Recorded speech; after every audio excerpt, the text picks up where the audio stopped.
मोदी सरकार 2024 में फिर से चुन के आ रही है, फिर से सरकार बना रही है। विपक्ष 18 हो या 21 हो, कुछ जुटा ले कुछ नहीं होने वाला।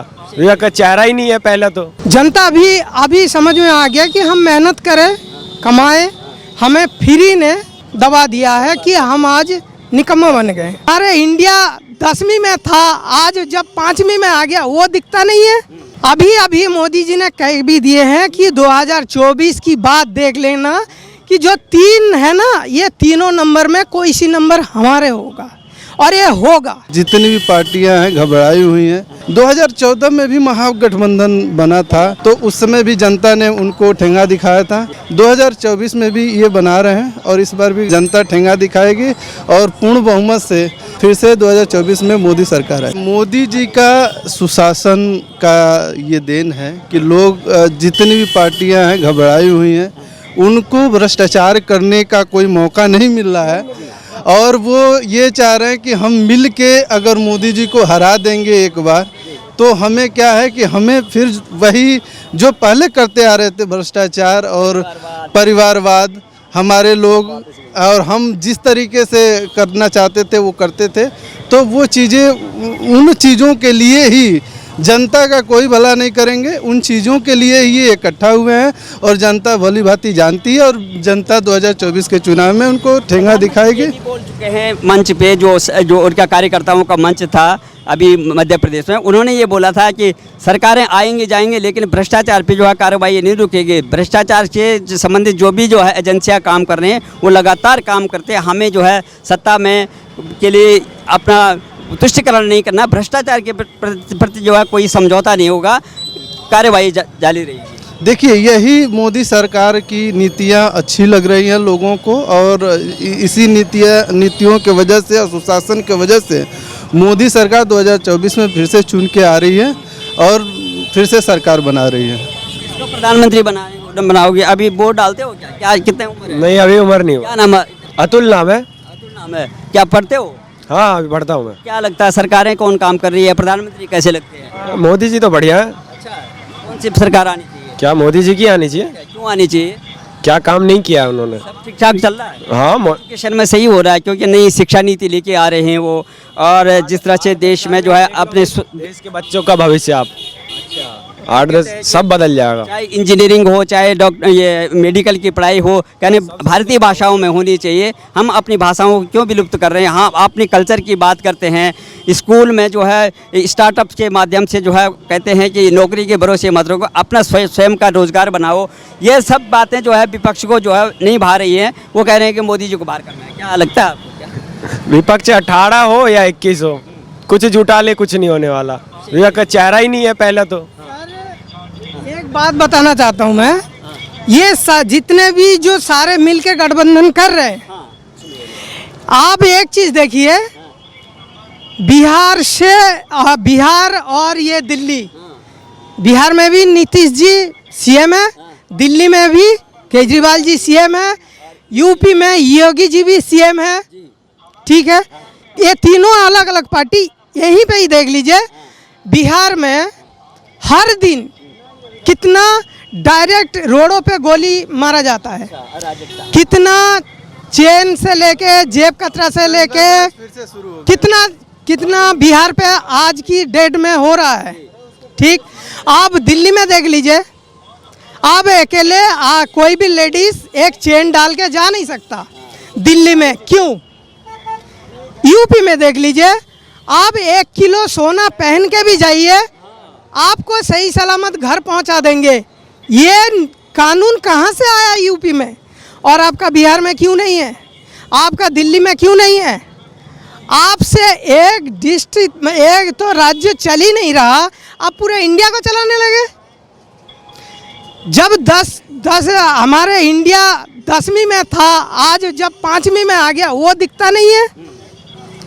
अभी मोदी जी ने कह भी दिए हैं कि 2024 की बात देख लेना कि जो 3 है ना, ये तीनों नंबर में कोई सी नंबर हमारे होगा और ये होगा। इतना विश्वास है जनता को कि मोदी जी है, तो ये तीनों नंबर में भी मुमकिन है कि ये तीनों नंबर में कोई सी भी नंबर में हमारे इंडिया होगा। अच्छा 3 नंबर दुनिया नंबर ट्रिलियन। 3 की अंदर। अच्छा अच्छा, जो हमारी जो अर्थव्यवस्था है, चाहे 1 में हो, चाहे 2 में हो, चाहे 3 में हो, ये हमारे सबकी भरोसा है। 1 से 3 के बीच में अर्थव्यवस्था हमारी आने वाली है 2024 के बाद, जब सरकार चुन के आएगी। जी उम्मीद है। और जी, ये उम्मीद है, बिल्कुल उम्मीद है। मोदी जी ने कहा ये हमारा वादा है, ये मोदी जी का वादा, तो इस तरह का उन्होंने जी हर काम हो रहा है। जी बिल्कुल बिल्कुल। लेकिन वो बातें जो है विपक्ष नहीं समझ पा रहा है, लगातार मोदी जी को भार और ये नीतियां गलत बता रहे हैं। मोदी जी ने पूरा देश बेच दिया, और यही बात यहाँ नहीं बोलते हैं। ये अगर विदेश में कभी घूमने चले जाएंगे, वहाँ पर विदेशी मंच पे बोलते हैं हमारे देश में जो प्रधानमंत्री है बड़ा तानाशाह हो गए हैं, लोकतंत्र खतरे में है, हम लोग जो है पूरे संवैधानिक संस्थाएं उन्होंने अपने अंडर में कर दी हैं, उनके ये कोर्ट जो है न्यायालय हैं वो अपने अंडर में हैं, सारी जांच एजेंसियां उनके इशारे पे काम कर रही है। तो इलेक्शन कमीशन की बात करते हैं, क्या ऐसा है क्या?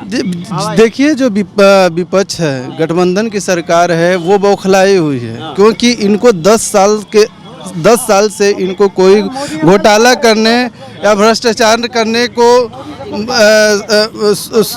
मोदी सरकार ने मौका नहीं दिया, इसीलिए वो बौखलाए हुए हैं और इस तरह की बातें बड़बोले बातें बोल रहे हैं। केजरीवाल के लिए कोई स्वागत नहीं कर सकते हम, क्योंकि वो जितने भी वादा किया है उसने सारे के सारे अब तक की सारे झूठे निकला है। क्योंकि दिल्ली की जनता आज परेशान है। जनता अभी समझ में आ गया कि हम मेहनत करें, कमाएं, हमें फ्री ने दबा दिया है कि हम आज निकम्मा बन गए, विकास नहीं हो सकता है। तो ये आज पूरे दिल्ली की जनता आज समझ चुके हैं, और अभी पंजाब की भी धीरे धीरे समझ ही रहे हैं। और इस समय ये शिवार की जो भैया ने बात की है, उनका बस कई बार बिल गया, उन्होंने वो बिल को गुरुत्व दिया नहीं, जो हम ये शिवार साफ करें, कुछ करें। और अभी जब बारिश की मौसम आया, जब वहाँ पानी यमुना में बढ़ने लगा, तब आके ये कुछ दिन पहले ही हमारे यही यमुना की जो ये नाला जा रहा है, अभी मुश्किल से 1 महीना पहले ऐसी साफ तो नहीं होता। और उन्होंने तो खुद वादा की भी करके रखे हैं कि 2023 में उन्होंने दिल्ली की जनता को लेके खुद ही डुबकी लगाएंगे। तो जिस तरह से वो कह रहे हैं कि हमें अधिकार चाहिए, लेकिन सेवा भाव क्यों नहीं है? वो बार बार टकराव करते हैं केंद्र सरकार के साथ। केंद्र सरकार हमारे साथ सहयोग नहीं कर रही है, हमें काम करने नहीं दे रही है, पुलिस प्रशासन हमारे पास नहीं है। केजरीवाल जी को कोरोना की समय कौन सी सेवा नहीं मिला था जो केजरीवाल जी ने हाथ खड़े कर दिए थे कि हमारा बस की नहीं है, केंद्र सरकार देखे। अभी यमुना की पानी जब बढ़ा तो भी हाथ खड़ा कर दिए कि केंद्रीय सरकार देखे। तो आपको कौन सी शक्तियाँ चाहिए? सर ऐसा नहीं है कि क्यों सीएम के पास चाहिए? शक्तियाँ नहीं है, सीएम के पास भी अपनी भरपूर शक्तियाँ होती हैं। पहले आप उनका उपयोग तो करें, है ना सर? उनका उपयोग नहीं करके आप जनता की सेवा न करके केंद्र से लड़ रहे हैं। आप जनता का ध्यान डाइवर्ट करना चाहते हैं कि मुझे केंद्र से सपोर्ट नहीं मिलता, मेरे पास शक्तियाँ नहीं है। सर सारी शक्तियाँ हैं, जितने राज्य के सीएम की शक्तियाँ होती हैं उतनी हैं, लेकिन आप उनका उपयोग नहीं कर रहे हैं। केजरीवाल की सरकार जो थी मुझे इतनी कुछ खास लगी नहीं, सही बताओ तो। क्यों नहीं लगी? इसलिए खास नहीं लगी क्योंकि जिलों का शहर बना रहे हैं वो, पूरा जिलों का शहर बना दिया, और क्या कहता है पूरा बाढ़ अभी आई थी उसमें भी कुछ खास कर नहीं पाए। पूरा वो क्या कहता है लाल किला पूरा बोलते हैं वो बहुत अच्छे पढ़े लिखे हैं, और जिस तरह से प्रधानमंत्री को 4 पास और अनपढ़ बताते हैं, इसीलिए हमारा देश का विकास नहीं हो पा रहा है। और सभी लोग जो है ये गठबंधन करके और प्रधानमंत्री को बाहर करना चाहते हैं 2024 में। क्या प्रधानमंत्री बाहर कर सकते हैं, या इनमें प्रधानमंत्री बनने लायक कौन है? देखो उन्होंने IIT कर रखी है केजरीवाल ने, हाँ IIT कर रखी है जो भी है, लेकिन बहुत ज़्यादा पढ़े लिखे हैं सारे नेताओं में से, ये इनमें कोई शक वाली बात नहीं। लेकिन सबसे बड़ी बात क्या है, जब इंसान पढ़ जाता है ना तो उसका दिमाग बहुत तेज़ हो जाता है, किसमें हर चीज़ में तेज़ हो जाता है, पैसे कमाने में भी तेज़ हो जाता है, और जितनी भी जेब बचाने में भी, और किस तरीके से समाज को लेके चलना है, बहुत सारी इसमें होशियारी आ जाती है। तो उन्हें हर दाव पेच पता है कि राजनीति में किस तरीके से आगे बढ़ना है और क्या करना है।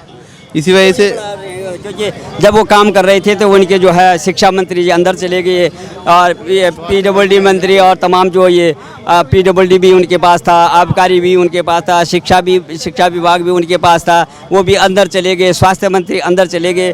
तो ये क्यों गड़बड़ घोटाला हो रहा है आखिर में, जो है पढ़े लिखे हैं तो? ये इसीलिए हो रहा है क्योंकि जो केंद्र सरकार है और जो दिल्ली सरकार है उन दोनों पे आपस में कभी टकराव रहता ही है। क्यों रहता है? इसलिए टकराव रहता है क्योंकि दिल्ली सरकार और केंद्र सरकार में सबसे बड़ी चीज़ तो यही है कि क्या कहते हैं, दोनों अपोजिट पार्टी है, एक बीजेपी और उनकी। देश में कैसे होगा ये बच्चा कह रहा है। क्या करते हो आप? मैं अभी BCA कर रहा हूँ। तो अब टकराव होने से जो है हमारा भला होगा, जो जनता का भला होगा। आपको वहाँ टकराव करने के लिए बैठा रखा है या काम करने के लिए? देखिए, हमने केजरीवाल साहब को काम करने के लिए चुन के दिल्ली के राजगद्दी पे कह सकते हैं बैठाया है। तो ये है कि केंद्र से लड़ने के लिए तो नहीं बैठा है, ठीक है। अगर कोई भी है, आप बजट की कमी है, ठीक है, बजट की कमी तो नहीं है। मुझे लग रहा है दिल्ली राजधानी क्षेत्र में इतनी बजट पेश होती है, इतना बजट से केंद्र सरकार के तरफ से दिया जाता है कि वो पर्याप्त है। और राजधानी है तो इसलिए इस पे विशेष ध्यान दिया जाता है कि यहाँ पे ज़्यादा से ज़्यादा बजट दिया जाए। फिर भी केजरीवाल साहब का मतलब उनके अंदर पता नहीं क्या है, किस चीज़ का गुमान है कि केंद्र सरकार से मतलब लड़ने में लगे हैं और काम करने के बजाय लड़ने में ज़्यादा ध्यान दिए हैं। और मैं महागठबंधन की बात करूँगा, 2014 में भी महागठबंधन बना था और 19 में भी बना था, 19 में बना था, ठीक है। तो उस समय भी जनता ने उनको ठेंगा दिखाया था। 2024 में भी ये बना रहे हैं और इस बार भी जनता ठेंगा दिखाएगी और पूर्ण बहुमत से। इससे पहले गठबंधन की सरकार नहीं होगी, इससे पूर्ण बहुमत से, इससे भी ज़्यादा जोर जबरदस्ती मतलब जो भी है दमखम से आएंगी मोदी सरकार और फिर से 2024 में मोदी सरकार आएगी।